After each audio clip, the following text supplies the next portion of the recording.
ओम शांति।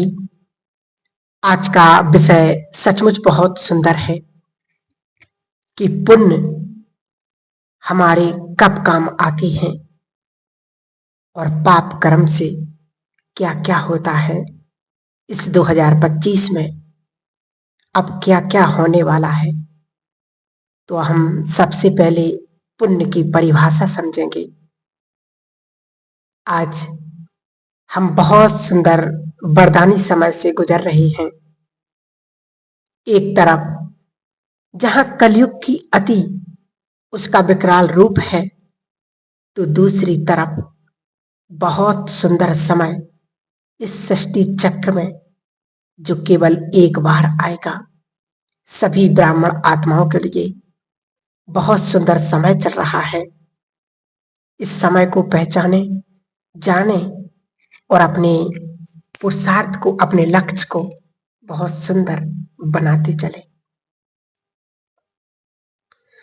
तो जिस सुंदर वक्त को भगवान के बहुत सुंदर वरदान मिले हैं, ऐसे वरदान यदि हम उन्हें करने की ठान लें तो 100% फलीभूत होंगे। साथ में भगवान की मदद, उसके प्यार के पात्र भी बनेंगे। तो ऐसा ही एक वरदानी समय हमारे बीच में उपस्थित है। ये सौभाग्य चारों युगों में हमें फिर नहीं मिलेगा।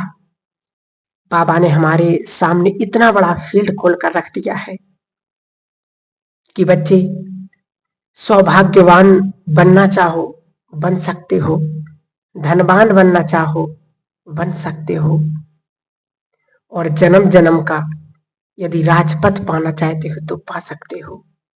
खुद को पुण्य आत्मा बनाने का हम ऐसे समय पर पहुंचे हैं जब मोस्टली आत्माएं बिल्कुल खाली हो चुकी हैं। उन्हें पुण्य की पूंजी प्राप्त की, उनका उपभोग करके जैसे नील अवस्था हो चुकी है, क्योंकि कलयुग का ये अंतिम चरण चल रहा है। अब क्या क्या होगा, कैसे कैसे सीन आएंगे, प्रकृति अपना प्रकोप दिखाएगी। मनुष्य आत्माएं सभी के पाप कर्म विकर्म अब जागृत होना शुरू हो गए हैं, और इस कलयुग के अंत में सभी आत्माएं जिनके जितने पुण्य कर्म थे वो सब समाप्त हो चुके हैं। अब पाप उभरने लगा, इसलिए आज इतनी सारी बीमारियां, इतनी सारी समस्याएं, दुख, अशांति, लड़ाई झगड़ा ये क्यों हो रहा है?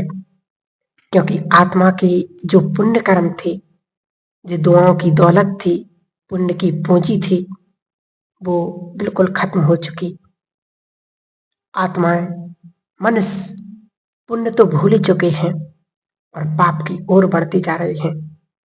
तो इस पाप भरी दुनिया में, इस कलयुगी भ्रष्टाचारी अंतिम समय में स्वयं परमात्मा इस सृष्टि पर अपना स्वयंभू जिसको कहते, स्वयं इस भूमि पर आता है और पुरानी सृष्टि को नई सृष्टि बनाने के लिए वो अभी पढ़ाई पढ़ा रहे हैं। इसलिए स्वयं को इतना पुण्य की पूंजी से और दुआओं की दौलत से भरपूर कर लेना कि जब जब इस सृष्टि चक्र पर हमारा जन्म हो, तो जो संसार में कहावत है ना कि खाली हाथ आते और खाली हाथ ही जाना, उसको हम साबित कर दें, गलत साबित कर दें कि जब जाएंगे तो खाली हाथ जाएंगे नहीं, और आए हैं तो खाली हाथ भी नहीं आएंगे। भगवान के बच्चे जब इस दुनिया से विदाई लेंगे तो मुस्कुराते हुए खुद को भरपूर करके जाएंगे, और जब धरा पर आएंगे, जिस भी द्वार पर उनका आगमन होगा वहां सौभाग्य वेलकम करेगा। उस आत्मा का ऐसा नसीब बना करके हमें इस धरा पर वापस आना है। क्योंकि मेरे कितने भी जन्म क्यों ना हो जाएं, लेकिन सुंदर पुण्य की पूंजी लेकर के मैं जाऊं और सुंदर सौभाग्य लेकर के वापस जन्म लूं। अगर ये पुण्य मुझे बांटना भी पड़ जाए तो दोनों हाथों से दान भी कर सकूं। इतना सुंदर समय हमारे पास है। खुद को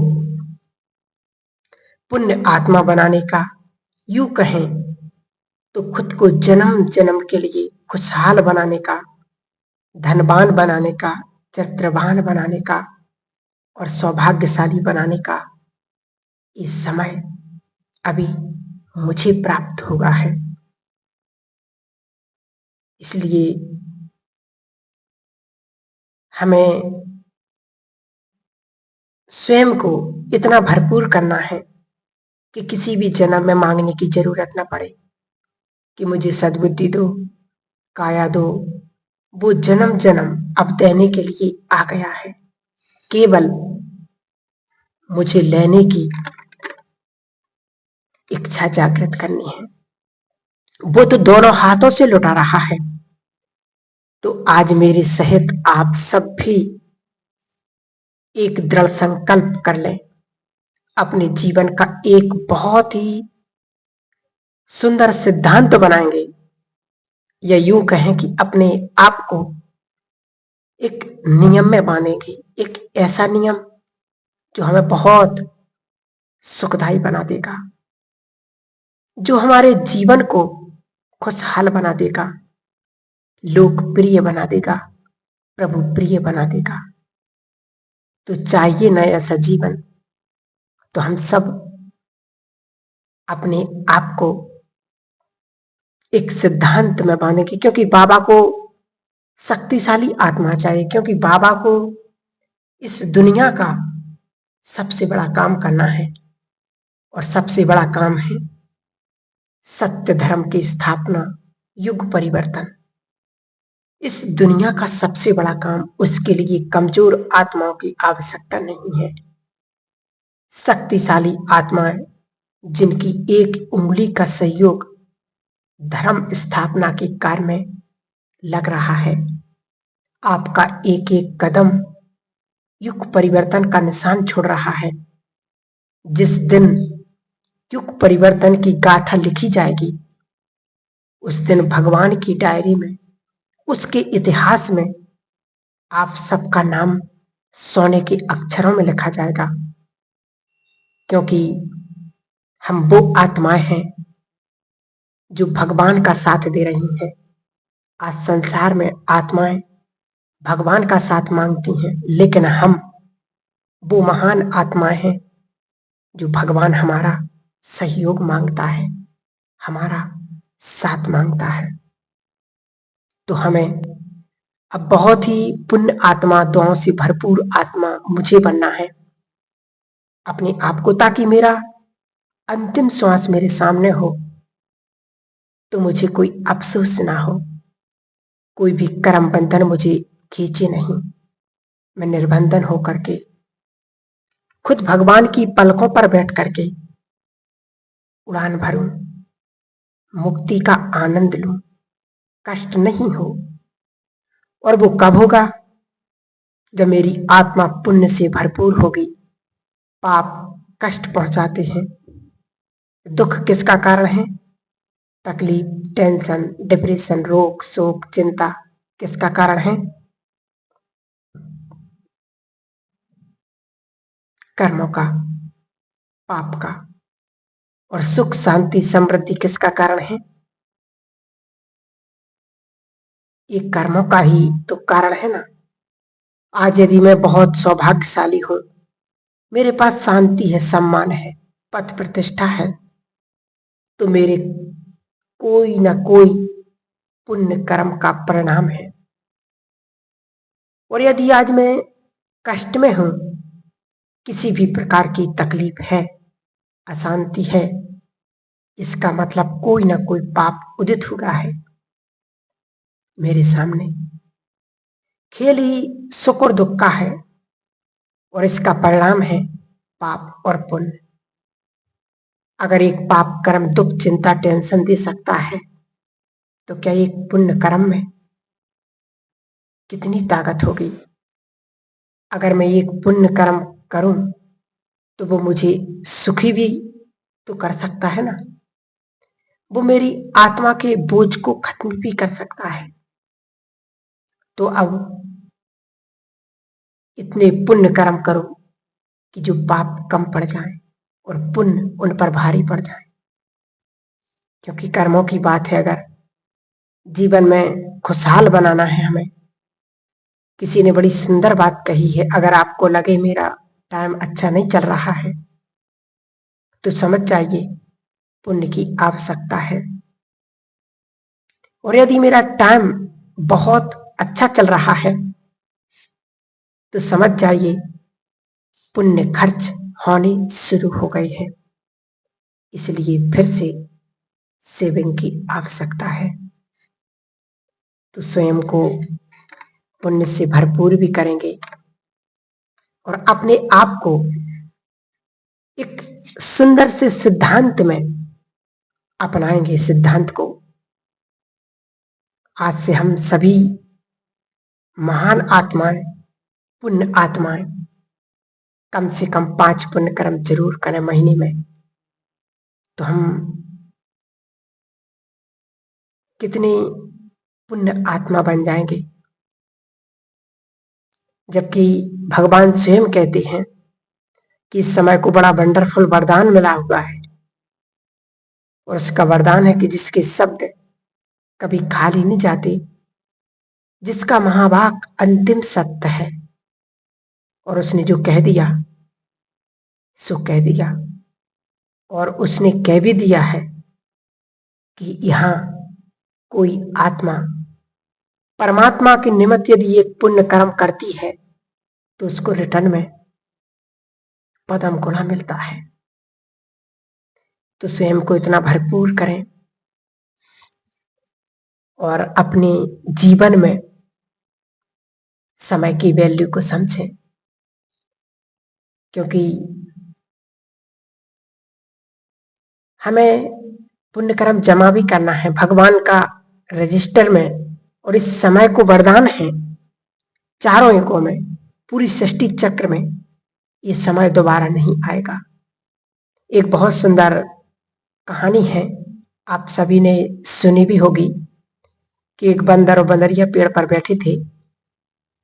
अचानक आकाशवाणी हुई कि यदि तुम अभी के अभी जमीन पर कूद जाओगे तो राजकुमार और राजकुमारी बन जाओगे। बंदरी कूद गई, सुनते ही बंदरी कूद गई।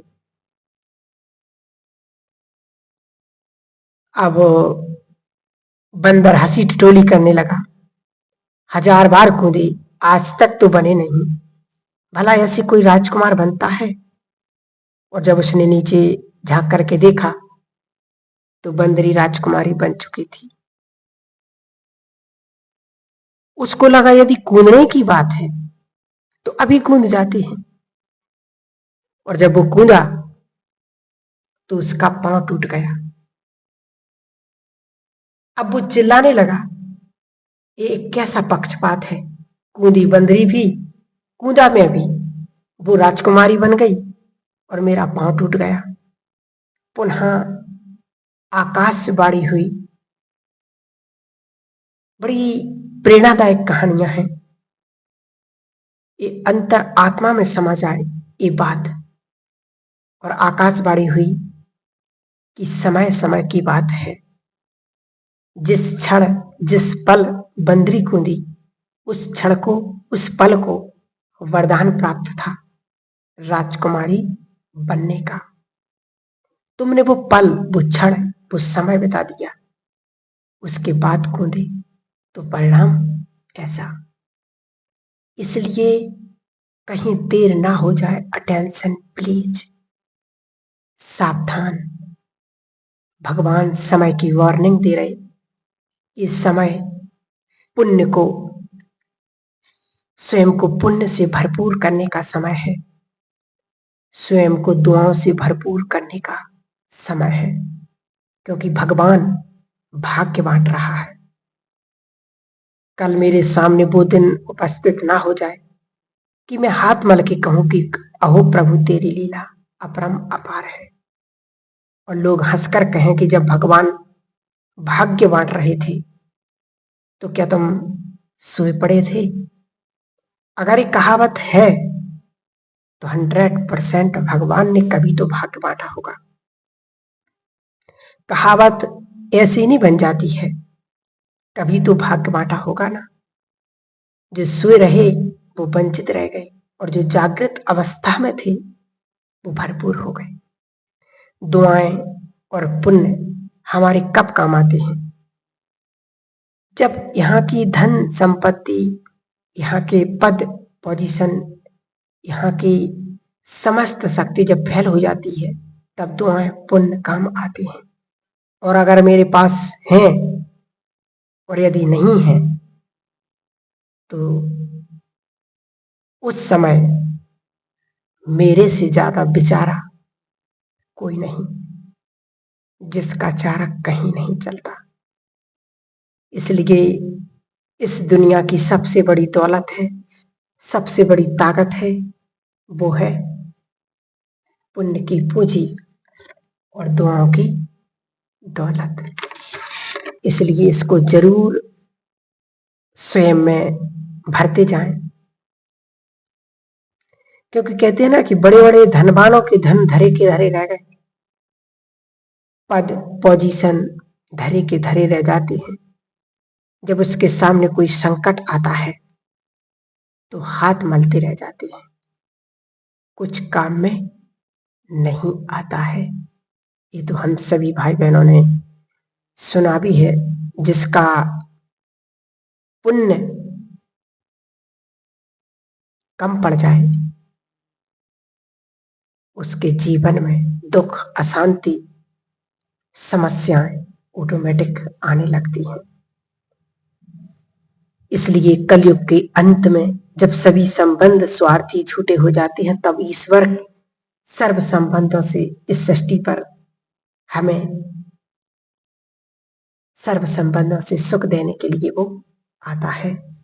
इसलिए उससे सर्व संबंध जोड़ करके उससे स्वयं को इतना भरपूर कर ले कि आने वाले समय में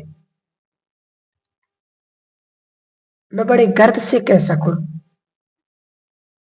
कि मेरे साथ भगवान है और मैं उससे जो कहूंगा या कहूंगी वो मेरी बात कभी टालेगा नहीं। ऐसा बाबा को साथी बनाना है ताकि अंत में वो हमारी मदद कर सके।